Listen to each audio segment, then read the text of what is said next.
Hey again, my friends. It is Tuesday, February 26th. As I told you in the last video that we did, I want to go back to this past Sunday's lectionary readings. The last video I just read from the Psalm of the day. Today I want to parallel the Psalm from February 24th, Sunday, February 24th, with the Gospel reading from February 24th. So going to be reading a lot of Scripture, but there's nothing wrong with that. So just stick with me. Hooked on Phonics worked for me, and I will do my best to look over these verses with you. Psalm 37. Do not worry about the wicked or envy those who do wrong. For like grass, they will soon fade away. Like spring flowers, they soon wither. Trust in the Lord and do good. Then you will live safely in the land and prosper. Take delight in the Lord, and he will give you your heart's desire. Commit everything you do to the Lord. Trust in him, and he will help you. He will make your innocence radiant like the dawn, and the justice of your cause will shine like the noonday sun.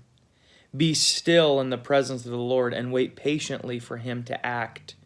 Don't worry about evil people who prosper or fret about their wicked schemes. Stop being angry. Turn from your rage. Do not lose your temper. It only leads to harm. For the wicked will be destroyed, but those who trust in the Lord will possess the land. I think those are several awesome verses. I didn't read the whole chapter to you, but the verses that I read, they're so relevant, I believe, for the day and the age we live in, where it seems like everybody's on some sort of social media, and most people have an axe to grind, that we can't look at just pictures of family and friends, maybe people that live across the states from us, without seeing something angry or something hateful or something vengeful. And I believe what the psalmist is getting at here is, even if you have a legitimate complaint about something that you feel is evil or something wicked that you feel is going on, getting angry and losing your temper is not the answer. We're taught in the New Testament not to repay evil for evil, but to repay evil for good. And I feel like in our culture today that everybody is in a screaming match with each other, that everybody is getting angry on both sides of the spectrums. And it seems like people are even looking for something to be dramatic about or to get angry about. But the psalmist David here is warning us not to worry about those temporary kinds of things. Now, we do need to stand up for what is right and stand up for justice.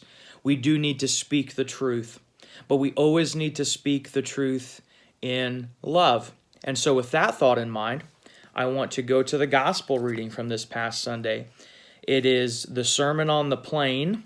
It is Luke's account of a more popular Sermon on the Mount found in Matthew 5, 6, and 7. This is Luke chapter number 6. And here's what Jesus says in Luke 6:27. But to you who are willing to listen, I say, love your enemies. Do good to those who hate you. Bless those who curse you. Pray for those who hurt you. If someone slaps you on one cheek, offer the other cheek also. If someone demands your coat, offer your shirt also. Give to anyone who asks, and when things are taken away from you, don't try to get them back. Do to others as you would like them to do unto you. If you love only those who love you, why should you get credit for that? Even sinners love those who love them. And if you do good only to those who do good to you, why should you get credit? Even sinners do that much. Isn't it amazing how Jesus puts things in perspective. Later on, Jesus will say things like, "They will know you are disciples by your love one for the other."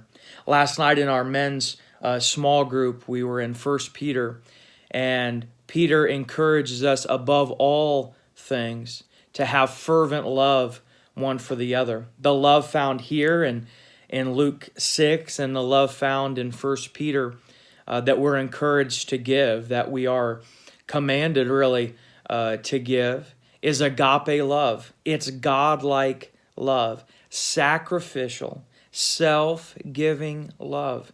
The same kind of love that has been offered to us through Jesus Christ, the same love that we have been given through Christ's death and burial and resurrection. We as believers are to show that love to the world around us. We can get angry, we can scream and holler and yell, but then we're just like everybody else. We can march and we can have banners and we can have picket lines and picket signs. But Jesus calls us to a higher plane, a plane of love, not a plane where we shout into the darkness, but where we put our arm around the stranger and show them the love that has been given to us. Not that we agree with them or what they're doing, but that we understand that they are fearfully and wonderfully made with purpose, and that God has better for them than what they are experiencing. Jesus says, love your enemies. If you love those who love you, it's no credit to you. But Jesus calls us to love the unlovable. Jesus calls us to love the people that hate us. Jesus calls us to love the people that we disagree with. And through our love, through this agape, Christ-like, God-like love, then the world can see the truth of Christ. Then the light can shine through. We cannot, I don't believe we can get into this mob mentality and show the world the better way of Christ.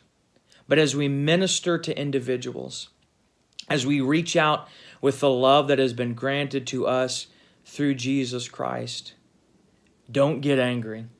Don't lose your temper, but show love. Then the world will see a better way. There's so much in our culture that is messed up, is wrong. There's so much that we can get angry about, and maybe even rightfully so, and we can justify it in our minds. But as the late, great Martin Luther King Jr. said, hate cannot drive out hate. Only love can do that. Love is the most powerful force in all of the universe. We know this because John taught us in his epistle that God is love. So may the world know that we are Christians, not so much for what we scream and stand up and fight for and fight against, but may the world know that we are Christians by our love one for the other. May we speak the truth. May we stand up for what we believe in, but always in a spirit of compassion and always in a spirit of love.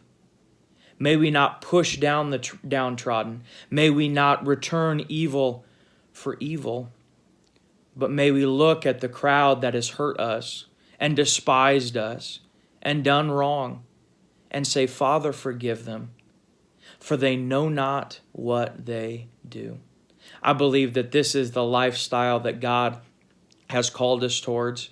The psalmist David saw it coming, but Christ's work on the cross completed it. It is finished. That can mean all kinds of wonderful things. And today, let me say that hate and judgment are finished. Sin and death are finished. The ways of the world can be finished in our lives because Christ has made a way to break the cycle of vengeance and hate. And we can be part of that new creation as we learn to love as Christ has shown us love. I pray that this has been a blessing to you. Stay tuned to our YouTube channel and Facebook for updates. God bless you. Have a wonderful rest of your day.